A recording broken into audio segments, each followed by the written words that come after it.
Era mi turno de madrugada en la estación cuando recibí esa llamada. Una voz temblorosa, casi un susurro, me heló la sangre al otro lado de la línea. Estoy encerrada en el baño. Alguien está tratando de entrar. Por favor, vengan rápido. La niña no podía tener más de 10 años. Me dio una dirección en Tullehualco, cerca de la escuela Repsamen, y colgó antes de que pudiera preguntarle su nombre. Salimos de inmediato, las sirenas rasgando el silencio de la colonia. La casa era una construcción vieja, con las ventanas selladas con tablones. Golpeamos la puerta, gritamos identificaciones, pero solo el eco nos respondió. Al forzar la entrada, el aire olía a humedad y tierra, como si nadie hubiera vivido allí en años.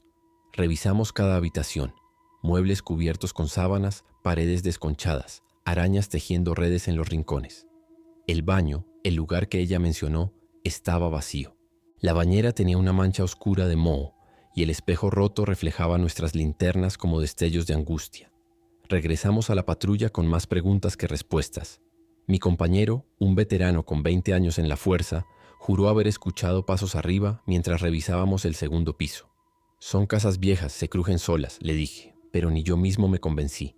Al reportar el caso como falso, algo no cuadraba. ¿Cómo una niña conocía esa dirección abandonada? ¿Y por qué su voz sonaba tan real, tan cerca del micrófono, como si estuviera hablando desde dentro de la casa? Esa noche, mientras llenaba el papeleo, el teléfono de la estación volvió a sonar. Era la misma línea interna que usamos para emergencias. Al descolgar, solo se escuchaba estática, hasta que un golpe seco resonó, seguido de un quejido ahogado. «Hola, ¿quién es?», grité, pero la llamada se cortó. Revisé el registro. La señal venía del mismo número que horas antes. Imposible. Esa casa ni siquiera tenía servicio telefónico activo desde 2011. Al día siguiente volvimos a la casa con un equipo de forenses. Mientras revisaban el baño noté algo que antes había pasado por alto. Marcas de uñas frescas en la puerta, como si alguien hubiera forcejeado por salir. Las pruebas de luminol revelaron manchas tenues en el suelo, pero no eran sangre. «Agua mezclada con óxido», dijo el técnico, aunque yo juré que el patrón se asemejaba a la silueta de un cuerpo arrastrado. En el jardín, bajo unas tablas podridas, encontramos un osito de peluche sucio. Lo guardé como evidencia, ignorando el nudo en el estómago. Esa misma tarde, revisando archivos viejos, descubrí que la casa perteneció a una familia que desapareció en 2009. La hija menor, de 9 años, se llamaba Valeria. La foto de su expediente me paralizó. Mismo cabello rizado, mismo lunar cerca de la ceja que la voz de la llamada había descrito sin querer durante su súplica. ¿Cómo era posible? El informe decía que su cuerpo nunca se encontró. Antes de cerrar la carpeta, una gota de agua cayó sobre la foto. Miré al techo. Estaba completamente seco. Decidí regresar a la casa solo, sin reportarlo. La linterna recortaba sombras danzantes en las paredes mientras recorría el pasillo. En el baño, el espejo roto ahora mostraba algo distinto. Entre los fragmentos, una figura pequeña agachada en un rincón. Me giré de golpe, pero no había nadie. Cuando volví a mirar, el reflejo era el mío, hasta que una mano infantil apareció tras los vidrios, golpeando débilmente. Salí corriendo, tropezando con las tablas del jardín. Ahí estaba, una fosa improvisada, poco profunda, con restos de tela azul. Al día siguiente encontraron el cuerpo en un lote de Xochimilco. La niña vestía un pijama idéntico al de Valeria en la foto. La forense me miró incómoda al darme los resultados. Lleva muerta al menos 5 días, pero la descomposición no coincide con... No terminó la frase. En su cuello, marcas de dedos demasiado grandes para ser de un adulto. Lo peor fue el registro de la llamada. Cuando revisamos la grabación solo se escuchaba mi voz. La suya había desaparecido. Dejé de dormir. Cada vez que cerraba los ojos, escuchaba su respiración entrecortada en el auricular. Comencé a revisar todas las llamadas entrantes en mi turno, saltando al menor tono de marcado. Una madrugada, mientras revisaba cámaras de seguridad del lote donde la encontraron, vi algo en la grabación. Entre los matorrales, una silueta infantil caminaba hacia la cámara. Pero cuando amplié la imagen, solo había un charco de agua turbia reflejando la luna. Mi café se enfrió intacto. El peluche que tomé como evidencia desapareció de mi escritorio. Pensé que alguien del equipo lo había movido, hasta que lo encontré en el asiento trasero de mi auto, empapado y con tierra fresca en las patas. Lo tiré a un contenedor lejos de la estación, pero al día siguiente estaba de vuelta, colocado sobre la carpeta de Valeria. Esta vez su ojo izquierdo tenía un rasgón del que salía un hilo negro como lágrima. Nadie más lo veía. Empecé a creer que me estaba volviendo loco, o que algo quería que siguiera escarbando. La última vez que entré a esa casa llevaba una grabadora y una cruz prestada de la funeraria. Las paredes susurraban. No palabras, sino gemidos que se colaban por las grietas. En el baño, el espejo estaba intacto de nuevo y en él vi su reflejo. Valeria, con el pijama desgarrado, señalando hacia el jardín. Cavé hasta que mis manos sangraron y ahí estaba, una caja de metal oxidado con diarios infantiles. Las páginas hablaban de un amigo invisible que vivía en las paredes, que jugaba a esconderse hasta que un día se enojó porque quería irse. Hoy renuncié a la policía.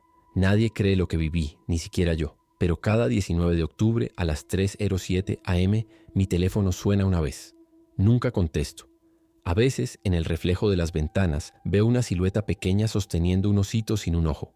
Lo más aterrador no es eso, sino que ya no siento miedo. Solo una pena profunda, como si hubiera fallado al no escuchar lo que esas paredes seguían repitiendo. Él todavía está aquí y ahora juega contigo. Era octubre del 2024. Trabajaba como agente de tránsito en la carretera federal 175, esa que serpentea entre montañas cubiertas de niebla en las afueras de Oaxaca. Recuerdo el olor a tierra mojada después de un aguacero, el silbido del viento entre los árboles de ocote. Aquella tarde el cielo estaba plomizo y las nubes bajas rozaban los cerros como fantasmas. Llevaba 3 años en ese puesto, acostumbrado a atender accidentes menores o vehículos varados, pero nada me preparó para lo que vi al bajar la curva cerca de San Pedro Totolapam. Una figura encorvada en medio del asfalto, descalza, con el vestido rasgado y manchado de barro. Al acercarme noté que temblaba. Tenía los labios agrietados y las uñas llenas de tierra, como si hubiera cavado con las manos. Sus ojos, de un verde casi translúcido, me miraron con urgencia. Vinieron por mí. Me escondí entre los arbustos cuando oí sus motos. La voz le quebraba al mencionar los de chalecos negros y señaló hacia un camino secundario cubierto de maleza. Mientras la ayudaba a subir a la patrulla, sentí que sus dedos estaban fríos, demasiado fríos para alguien que decía haber huido corriendo. En el retrovisor vi cómo se abrazaba a sí misma, murmurando algo sobre no dejar que me encuentren de nuevo. En la estación la mujer se negó a beber agua. Observé cómo sus pies descalzos dejaban marcas húmedas en el piso de cemento, un rastro que se evaporaba en minutos, como si el calor del lugar la rechazara. Le ofrecí una cobija, pero la rechazó con un movimiento brusco. Ellos huelen la sangre. Siempre la huelen. Sus palabras tenían un acento extraño, como si mezclara dialectos de la sierra con algo más antiguo. Mientras llenaba el reporte, me contó que la habían mantenido en una casa con paredes de adobe y ventanas selladas con tablas. Cantaban cosas en una lengua que no era náhuatl ni zapoteco. Algo que quemaba los oídos, susurró, frotándose los brazos como si aún sintiera aquel frío. Decidí regresar al lugar con 2 colegas. La vegetación junto al camino secundario estaba intacta. Ni ramas quebradas ni huellas. El silencio era denso, solo roto por el crujido de nuestros pasos sobre hojas secas. Encontré un hilo azul atado a un árbol, idéntico al de su vestido. Al tocarlo, noté que estaba húmedo y tieso, como si llevara días bajo la lluvia, pero no había llovido desde la mañana. Uno de los agentes señaló algo en el suelo, un charco de agua turbia que burbujeaba levemente. Al acercar la linterna, vi reflejos rojos en su superficie. No era agua. Retrocedí instintivamente, pero el agente Díaz se agachó para inspeccionar el charco. «No lo toques», quise gritar, pero las palabras se ahogaron en mi garganta cuando su mano rompió la superficie. Un gemido agudo surgió del líquido, como si hubiéramos perturbado algo que dormía bajo tierra. Díaz se levantó de un salto, la manga de su uniforme empapada en un líquido espeso que olía a cobre y azufre. «¿Escucharon eso?», preguntó, pero antes de que pudiéramos responder, una ráfaga de viento helado nos envolvió, arrastrando hojas muertas que se adhirieron a nuestras piernas como dedos huesudos. Regresamos a la patrulla en silencio. Al arrancar el motor, la radio emitió un chisporroteo seguido de una voz distorsionada. Unidad 04. Reporte en ubicación. Encontramos el cuerpo. Las palabras se cortaron cuando pasamos frente a un viejo cartel oxidado con la leyenda San Pedro Totolapam, 8 kilómetros. Noté que las letras estaban cubiertas de musgo negro, excepto la palabra muerte, escrita con trazos frescos de pintura roja que goteaba. Díaz, pálido, señaló el espejo retrovisor. En la cuneta, una silueta con vestido azul observaba nuestra partida. «Ella no está en la patrulla, ¿verdad?», susurró. Revisé el asiento trasero. Vacío. Solo quedaba un rastro de lodo seco con forma de huellas infantiles. La estación parecía abandonada al regresar. Las luces fluorescentes parpadeaban sobre escritorios vacíos, y el reloj de pared marcaba las 3:17 am una y otra vez como atrapado en un bucle. Busqué a la mujer por todos lados, pero solo encontramos su vestido azul doblado perfectamente sobre mi silla, aún húmedo y frío. Díaz intentó llamar al forense, pero el teléfono emitía un tono plano y lejano, como si estuviéramos llamando a través de un túnel. Alguien jugó con nosotros, dijo, señalando la pared. Alguien había dibujado con carbón una serie de círculos concéntricos que goteaban un líquido aceitoso. En ese momento, el televisor de seguridad se encendió solo. Las pantallas mostraban imágenes granuladas de la celda vacía, excepto por la tercera cámara. Allí, ella estaba de espaldas, peinándose lentamente con un cepillo oxidado. Cada pasada dejaba mechones de cabello en el suelo. Pero no eran cabellos, parecían raíces delgadas y retorcidas. Cuando giró hacia la cámara, su rostro era una masa amorfa de tierra y ramitas. Díaz vomitó. Yo corrí a la celda, pero solo hallé un montón de lodo fresco en forma de cuerpo humano, y clavado en la pared, el hilo azul que recogimos horas antes. Al amanecer fuimos al río donde encontraron su cuerpo. La corriente arrastraba trozos de tela azul entre las rocas, y el olor a podrido se mezclaba con el aroma dulzón de las flores de cempasúchil. Un grupo de mujeres del pueblo lavaba ropa aguas arriba. Al verme cruzaron miradas y susurraron: «La llorona del asfalto». Otra vez, una anciana se acercó, sus ojos nublados fijos en mi insignia. Ella elige a quien la vea. «Usted trajo su sed de justicia, o de venganza», dijo, dejando caer pétalos marchitos en el agua. Investigamos la casa abandonada que describió la mujer. Las paredes de adobe estaban cubiertas de símbolos tallados, ojos sin párpados, espirales que giraban hacia nadie. En el centro del cuarto, una hoguera fría con restos de fotos quemadas. Entre las cenizas hallé mi propia credencial policial, carbonizada pero intacta. Díaz encontró un pozo bajo las tablas del suelo. Dentro, docenas de zapatos de mujer, todos izquierdos, todos con barro fresco en las suelas. Una risa de niña resonó en el techo. Salimos corriendo. Esa noche soñé con ella. Estaba en medio de la carretera, pero ahora su vestido era blanco y limpio. No era mi hora. Pero ellos me abrieron camino, dijo, señalando las marcas de neumáticos en el asfalto que formaban los mismos círculos de la estación. Al despertar, mi habitación olía a tierra mojada y azahares. En la ventana, alguien había escrito con lodo: «Gracias». Nunca encontraron a los de chalecos negros. El informe oficial dice que confundí un cadáver en descomposición con una vívida alucinación por estrés. Pero cada octubre, cuando la neblina baja sobre la curva de San Pedro, veo luces azules danzando entre los árboles. Dejo una botella de mezcal y un par de zapatos nuevos al borde del camino. Hasta ahora ninguno ha desaparecido, excepto el izquierdo. Era octubre del 2024. Acababa de mudarme a una casa antigua en el barrio Mitras de Monterrey. Trabajaba como diseñadora gráfica freelance, así que pasaba días enteros sola entre mis pantallas y el silencio de esas paredes que crujían con el viento. La casa tenía un jardín descuidado, ventanas altas con persianas oxidadas y un ático al que nunca subí porque la escalera parecía a punto de colapsar. Recuerdo que esa mañana había llovido. El olor a tierra mojada se colaba por las rendijas mientras preparaba café. Todo era rutina, hasta que escuché el primer golpe. Fue arriba como si alguien hubiera arrastrado un mueble en el piso superior. Me paralicé con la taza en la mano. Deben ser ratas, me dije, aunque el sonido era demasiado pesado para eso. Subí las escaleras con una raqueta de tenis, lo único que tenía a mano. Revisé cada habitación, nada. Pero al pasar frente al ático, noté que la trampilla estaba ligeramente abierta. Juré haberla cerrado con candado. El corazón me latía en la garganta cuando llamé a la policía. «Hay alguien en mi casa», dije, sin imaginar lo equivocada que estaba.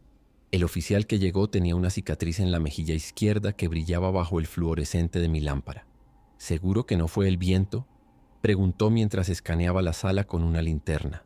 Le mostré las marcas de barro en el pasillo, huellas que no eran mías, y señalé hacia el ático. Subimos juntos, él adelante con la mano en la pistola, yo mordiéndome las uñas. La escalera crujió bajo su peso, pero cuando abrió la trampilla, solo polvo y cajas de Navidad viejas. «Aquí no hay nadie», dijo, pero sus ojos se clavaron en el alféizar. Había tierra húmeda como si alguien se hubiera apoyado recién. Esa noche no dormí. Cada ruido del tejado me hacía saltar.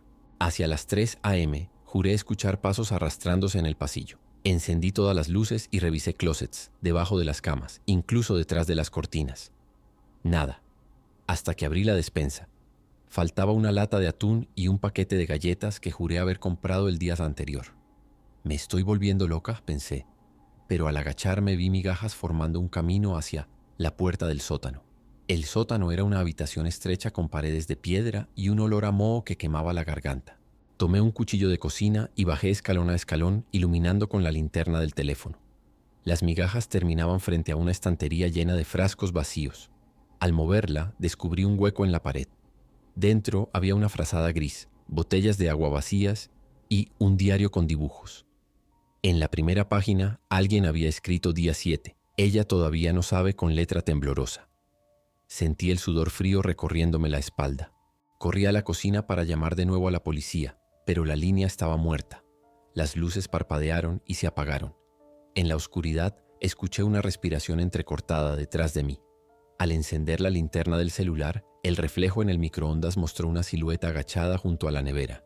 Grité y lancé el cuchillo, que se clavó en la madera con un estruendo. Cuando las luces volvieron, no había nadie. Solo una mancha de barro fresco en forma de mano pequeña, como de un niño en la pared. La policía regresó al amanecer.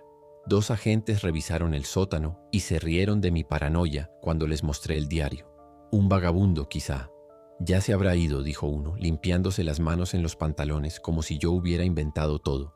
Pero mientras hablaban, noté que el oficial más joven miraba fijo hacia el techo de la cocina. Seguí su mirada. Una de las rejillas de ventilación estaba torcida, con una media negra colgando. No estaba así ayer. Esperé a que se fueran para subir a una silla y revisar la rejilla. Al empujarla, un objeto cayó. Era un arete de plata con forma de luna que yo había perdido semanas atrás. Lo sostuve temblando. ¿Cómo llegó ahí? En ese momento, un golpe seco resonó en el ático, seguido de un susurro rasposo que repetía: «No debiste mirar». Corrí al patio y vomité entre los geranios. Cuando levanté la vista, vi una figura pálida asomada a la ventana del baño. Llevaba mi suéter favorito.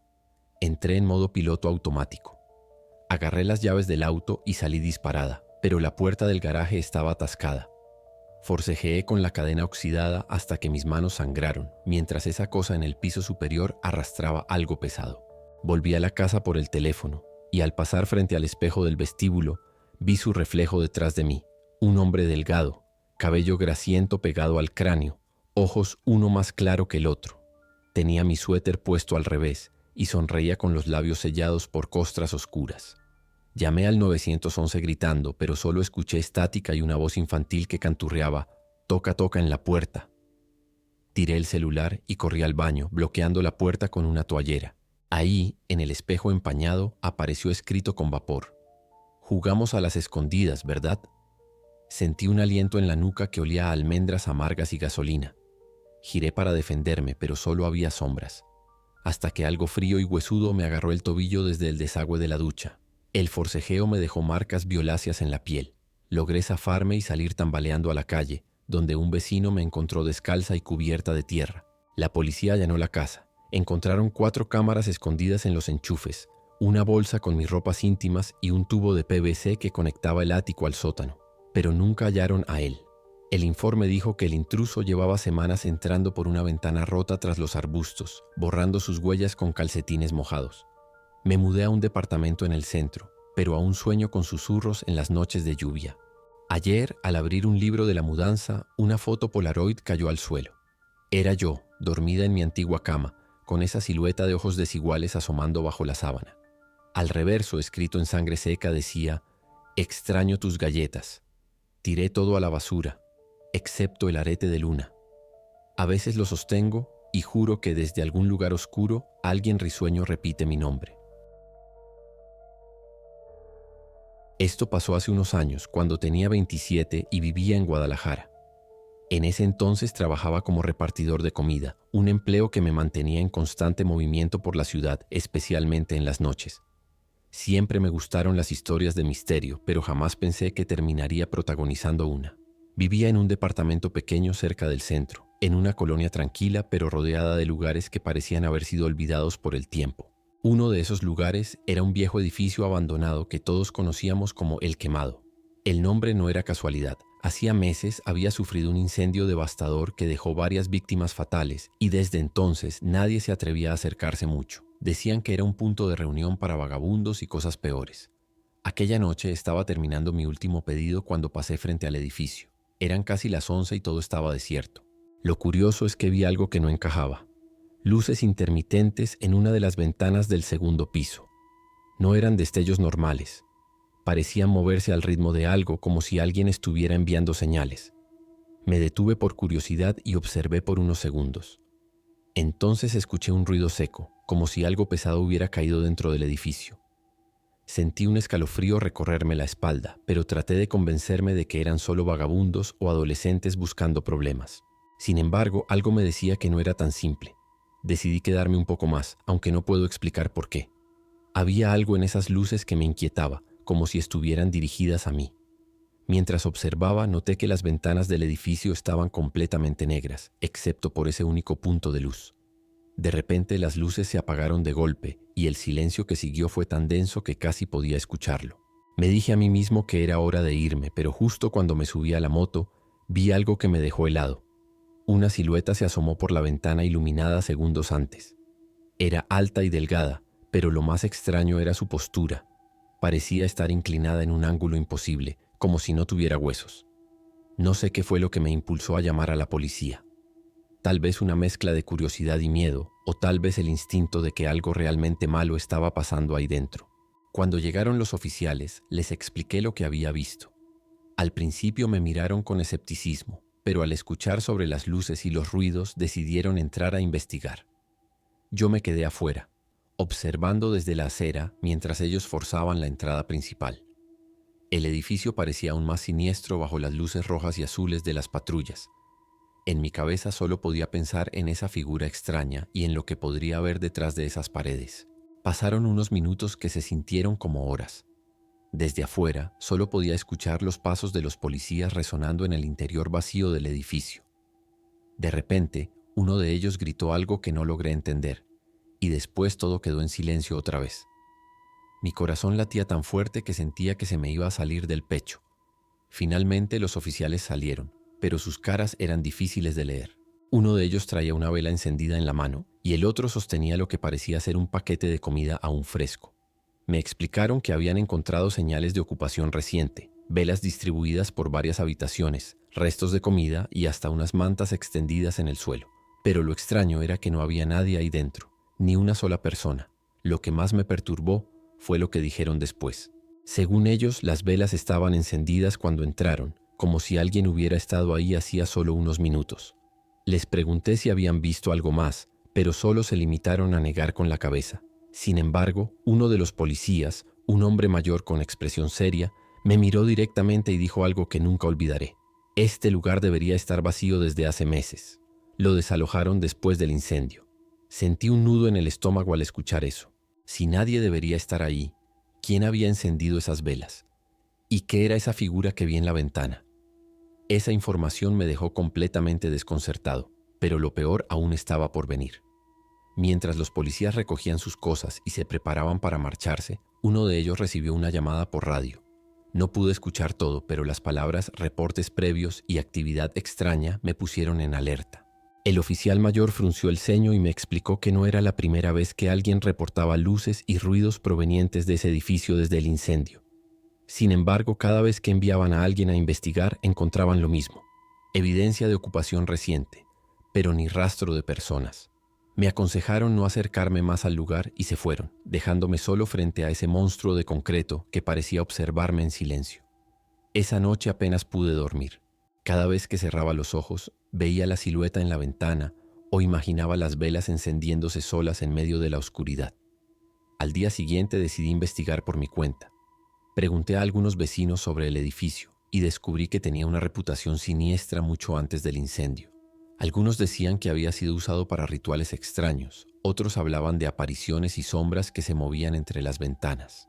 Una mujer mayor me contó que, después del incendio, varias personas aseguraron haber escuchado gritos provenientes del lugar a altas horas de la noche, como si las almas de los que murieron allí todavía estuvieran atrapadas. A pesar de todo lo que escuché, algo en mí no podía dejarlo así. Esa misma noche, contra todo sentido común, decidí regresar al edificio. No sé si fue curiosidad o una especie de obsesión, pero sentía que necesitaba respuestas. Me armé de valor y llevé una linterna conmigo. Cuando llegué, el lugar estaba tan silencioso como la noche anterior, pero había algo diferente en el aire, como una presión invisible que me hacía sentir pesado. Empujé la puerta principal que los policías habían dejado medio abierta y entré. El olor a humedad y cenizas aún impregnaba cada rincón. La luz de mi linterna iluminaba paredes ennegrecidas y grafitis que parecían más recientes de lo que deberían. Subí las escaleras con cuidado, tratando de no hacer ruido. Cada paso resonaba como un eco interminable. Llegué al segundo piso donde había visto las luces la noche anterior. Las habitaciones estaban vacías, pero en una esquina había un círculo dibujado en el suelo con restos de cera derretida alrededor. Mi linterna parpadeó justo en ese momento y sentí un frío intenso recorrerme el cuerpo. Fue entonces cuando lo escuché. Un susurro apenas audible, como si alguien estuviera hablando justo detrás de mí. Me giré de golpe, pero no había nadie. El silencio volvió, pero ahora era aún más opresivo. Mi corazón latía tan fuerte que creí que iba a desmayarme. En ese momento todo mi instinto me decía que debía salir corriendo, pero mis piernas parecían clavadas al suelo. Me obligué a respirar hondo y traté de convencerme de que el susurro había sido producto de mi imaginación. Sin embargo, cuando apunté la linterna hacia el círculo en el suelo, noté algo que no había visto antes. Marcas en las paredes, como arañazos profundos que formaban patrones extraños. Eran demasiado simétricos para ser casuales, y cuanto más los miraba, más sentía como si algo en ellos intentara comunicarse conmigo. Fue entonces cuando escuché un sonido que me heló la sangre. Pasos. No eran los míos, y venían del piso de arriba. No sé cómo reuní el valor para subir esas escaleras, pero lo hice. Cada escalón crujía bajo mi peso, y los pasos parecían alejarse justo cuando me acercaba. Llegué al tercer piso, donde el aire era aún más pesado y frío. La linterna parpadeaba cada vez más, y por un momento pensé que se apagaría por completo. En una de las habitaciones al final del pasillo vi algo que me dejó paralizado. Una figura alta y encorvada, con movimientos lentos y antinaturales. Estaba de espaldas a mí, pero parecía estar murmurando algo en un idioma que no entendía. Sentí un pánico indescriptible y di un paso atrás, pisando un pedazo de vidrio roto que crujió bajo mi pie. El sonido del vidrio al romperse hizo que la figura se detuviera de inmediato. Mi corazón casi se detuvo cuando la vi girar lentamente hacia mí. No tenía rostro, o al menos no uno que pudiera distinguir.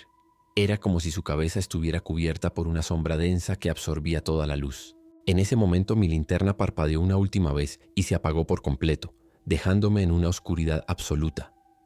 Sentí como el aire a mi alrededor parecía volverse más pesado, casi sofocante. No podía moverme ni gritar, como si algo invisible me estuviera sujetando en el lugar. Entonces escuché ese susurro otra vez, pero esta vez estaba mucho más cerca, como si estuviera justo al lado de mi oído. No sé cómo encontré la fuerza para correr, pero lo hice. Bajé las escaleras a toda velocidad, tropezando varias veces y sintiendo como si algo me persiguiera. Podía escuchar pasos detrás de mí, cada vez más rápidos y pesados. Cuando finalmente llegué a la puerta principal, estaba cerrada. La empujé con todas mis fuerzas mientras sentía que algo se acercaba más y más. En un último intento desesperado logré abrirla y salir corriendo hacia mi moto. No miré atrás ni por un segundo, simplemente encendí el motor y me alejé lo más rápido que pude. No paré hasta llegar a mi casa, donde me encerré y pasé el resto de la noche temblando. Pasaron días antes de que pudiera hablar de lo que había sucedido. Me sentía paranoico, como si algo me estuviera observando incluso en mi propia casa. Cada pequeño ruido me sobresaltaba, y las noches se volvieron insoportables. Decidí no volver a pasar cerca de ese edificio y traté de seguir con mi vida, aunque las imágenes de esa figura y los susurros seguían atormentándome. Sin embargo, lo más inquietante ocurrió una semana después. Una noche, mientras revisaba mi teléfono, noté algo extraño en la galería. Una foto que no recordaba haber tomado. Era del interior del edificio, específicamente del círculo en el suelo rodeado de velas. Pero lo que más me aterrorizó fue que justo al fondo se veía claramente la misma figura encorvada que había visto esa noche. No sé cómo esa foto llegó a mi teléfono. No había sacado mi celular en ningún momento dentro del edificio, y mucho menos para tomar fotos. Desde entonces he tratado de evitar pensar en lo que pasó o buscar más respuestas. Incluso llegué a considerar mudarme de la ciudad, pero algo me dice que no importa dónde vaya. Ese lugar o lo que sea que habita ahí dejó una marca en mí. Hasta hoy no puedo explicar lo que vi ni lo que escuché, pero una cosa es segura. Nunca volveré a pasar cerca de El Quemado. Y si alguna vez ves luces o escuchas ruidos extraños en un lugar así, mi único consejo es este: no te acerques.